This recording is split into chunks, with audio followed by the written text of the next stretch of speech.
Welcome to wizard.com. I'm maths teacher Aditi. We have this question here. Use the given figure below. Given the rhombus MATH, what is the measure of AY?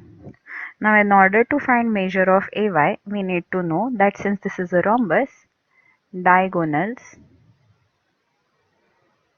are perpendicular bisectors of each other. Since they are bisectors of each other, we can say that AY equal to YH and MY equal to YT. Now in order to find measure of AY, we simply need to find the value of K. So we can equate 3K to 15 and thus we get value of K as 5.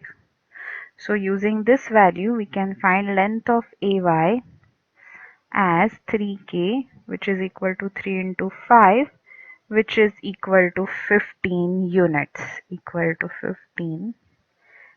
So we got length of AY.